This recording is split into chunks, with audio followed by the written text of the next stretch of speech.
Highest income tax है हम लोग के ऊपर। तो हम लोग के लिए कितना हमारी वित्त मंत्री सोचती हैं। हमारे यहाँ टैक्स लिया जाएगा जापान के कैटेगरी का, सुविधा दिया जाएगा श्रीलंका टाइप का, ताकि आप लोग सब पढ़ेगा इंडिया तभी तो बढ़ेगा इंडिया। इंडिया योजना के तहत जहाँ पर टैक्स किताबों पे 0 था, कितना कर दिया गया। अभी एक बच्चा मिला था हमको, हम उससे पूछे बीपीएससी का एग्जाम दिए थे ना बाबू, कैसा हुआ। कहा सर ट्रेनें लेट हो गई थी। भारत में यूनिवर्सिटीज एक ऐसी संस्था है जहाँ एक बच्चे के करियर को 4 साल तक एक यूनिवर्सिटीज बच्चों का सबसे गोल्डन पीरियड अपने यहाँ लेके तबाह कर देती हैं। ऐसा 4 साल में कोई ग्रेजुएशन करे, उसके बाद निकले तो 20,000 की नौकरी हो, 20,000 के लायक बन सके। तो चोट्टा तुम 4 साल कर कौन ची रहा था रे वहाँ। भारतीय यूनिवर्सिटी, भारतीय शिक्षा व्यवस्था, ये सबसे बड़ा कलंक सिस्टम है यहाँ पर।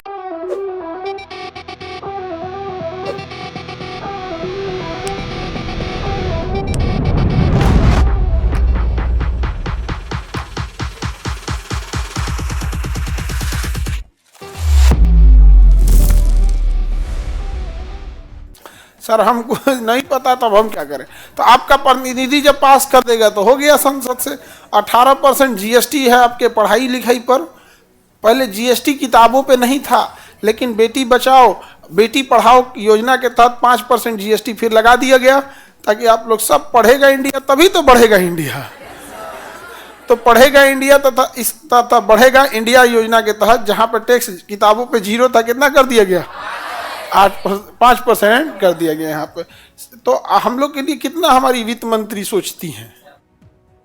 नहीं तो इस योजना के तहत हमारे ऊपर क्या लगा दिया गया, टैक्स लगा दिया गया। हाईएस्ट इनकम टैक्स है हम लोग के ऊपर, एजुकेशन के ऊपर हाईएस्ट इनकम टैक्स पूरी दुनिया में। ऐसा नहीं है कि केवल भारत में टैक्स लिया जाता है, कमो बेश इतना ही टैक्स जापान में लिया जाता है, इतना ही टैक्स फ्रांस में लिया जाता है, इतना ही टैक्स इंग्लैंड में लिया जाता है। बट अंतर क्या है, वो लोग इतना टैक्स लेते हैं तो वो अपनी जनता को bullet train, free education, world class university, Oxford और कैम्ब्रिज जैसे यूनिवर्सिटी, हम लोग के यहाँ उतना ही टैक्स लिया जाता है। मगध यूनिवर्सिटी, जेपी यूनिवर्सिटी, इससे थोड़ा यूनिवर्सिटी है सब।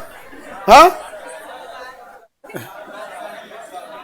तो अंतर बस यही आता है कि टैक्स ये नहीं कह रहे हैं कि दुनिया में और कहीं नहीं लिए जाते हैं, टैक्स लिए जाते हैं, बट उसके बाद जो दिया जाता है वो हमारे यहाँ किसी काम का नहीं रहता है।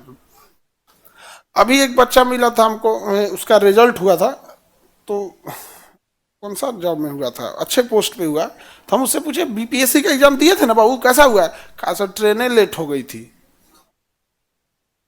सोचिए एग्जाम में आपका 10 बजे तक एंट्री था, जो ट्रेन उसने पकड़ा था आने के लिए वो सुबह 6 बजे ड्रॉप कर रही थी, सुबह 6 बजे ड्रॉप कर रही थी। 4 घंटा का मार्जिन लिया था, 1:30 की 1 बजे ड्रॉप की ट्रेन, एग्जाम छूट गया।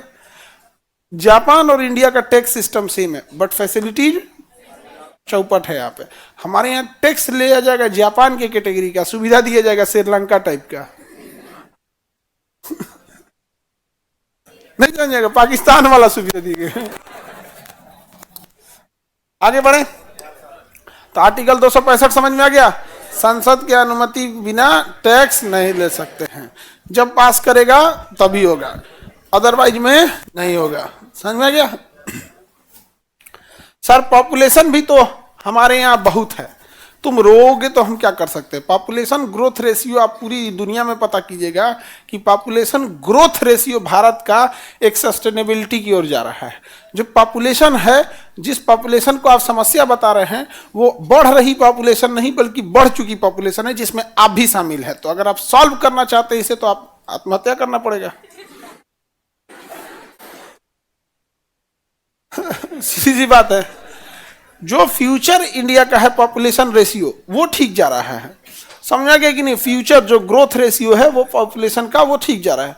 बट जो बढ़ चुकी जनसंख्या है उसका आप रोना रोइएगा तो ये तो गवर्नमेंट रोती है। चाइना का पॉपुलेशन भी तो हमसे हमारे बराबर ही है, और पॉपुलेशन इतना ही खराब है तो चाइना क्यों कह दिया कि भाई हमसे गलती हो गई एक ही बच्चा का।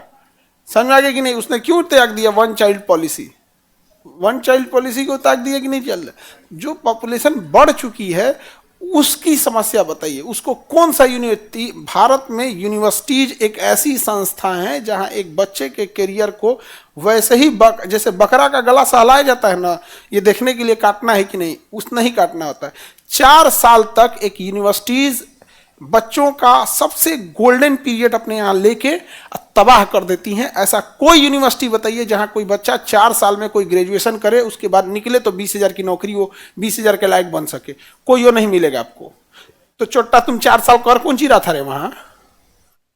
मार जूता होश में चल रहा है, यहाँ पे 4 साल बर्बाद कर दिया रे। आप बताइए, आप पढ़ लिख के आए हैं अपने यहाँ से, इंटरमीडिएट कोई ग्रेजुएशन करके आए, हमारे यहाँ आप साल 1.5 साल टाइम देते हैं, और इतना हम गारंटी कह सकते हैं कि आपको अपने आप से फील होगा कि ये साल 1.5 साल में आपको उतना पढ़ा दिया जाता है, और महज कुछ घंटे लिए जाते हैं। आपको यूनिवर्सिटीज की तरह ये भी नियम नहीं कि 70% अटेंडेंस होना चाहिए, तो फाइल जमा करो, तो प्रैक्टिकल जमा करो, इसमें 3,000 दो ना तो फेल कर देंगे, अटेंडेंस के नाम पे 1,500 दो ना तो फेल कर देंगे, नहीं समझ में आ गया, असाइनमेंट के नाम पे दो नहीं तो फिर, ऐसा कभी हुआ है? नहीं। हम लोग यूनिवर्सिटी में तो ये होता है, यहां हम लोग किए हैं कभी? आप अपने आप से पूछिएगा, जितना आप यूनिवर्सिटी में 3 साल में कमाए हैं ना, 3 साल में, हम लोग यहाँ साल 1.5 साल में उससे ज्यादा पढ़ा देते हैं। तो यूनिवर्सिटी, भारतीय यूनिवर्सिटी, भारतीय शिक्षा व्यवस्था, ये सबसे बड़ा कलंक सिस्टम है यहाँ पर। और हमसे कहते हैं शिक्षा का मतलब व्यवसाय नहीं होता है। अरे भाई साहब, हर इंसान को अपनी फैमिली, माँ बाप के इलाज के लिए, घर बनाने के लिए कुछ पैसे की जरूरत होती है। यहाँ पर एक यूनिवर्सिटी से पास होने के बाद कोई बच्चा अगर 20-25 हजार रुपया नहीं कमा सकता है, यूनिवर्सिटी पे धब्बा है। तुम्हारे यहाँ 4 साल बिता के गया रे, नहीं समझे? क्या बोलिएगा यहाँ पर? तो कहते हैं लोग कि ये मतलब शिक्षा का अर्थ पैसा नहीं होता है। ठीक है, पैसा नहीं होता है, लेकिन जरूरत तो होती है। हम ही थोड़े करें अब अंडानी बन जाएगा, रिलायंस से बन जाएगा एक के बाद। हम ही नहीं कह रहे हैं कि यूनिवर्सिटी से निकलेगा एक के बाद इलॉन मस्क बन जाएगा, लेकिन पेट तो चला सकता है। जब शिक्षा का व्यवसाय, शिक्षा का अर्थ पैसा नहीं है, तो यूनिवर्सिटी के प्रोफेसर का 1.5 लाख तब सैलरी देने की क्या जरूरत है? गुरु दक्षिणा लीजिए। जब यही उद्देश्य है तो ये नियम केवल बच्चों पे थोपिएगा। 1.5 लाख रुपया, अपन 2 लाख रुपया सैलरी लेंगे प्रोफेसर लोग, अब बच्चा को कहेंगे कि शिक्षा का अर्थ ना ज्ञान प्राप्त है, धन नहीं। तू वो सुना दियो, गुरु का अर्थ है गुरु दक्षिणा, सैलरी नहीं। हमारे सोचा सबका बैर होने लगता है यहाँ पे, क्या बोले यहाँ, किसी से सबको कहते कहते आदमी थक गया यहाँ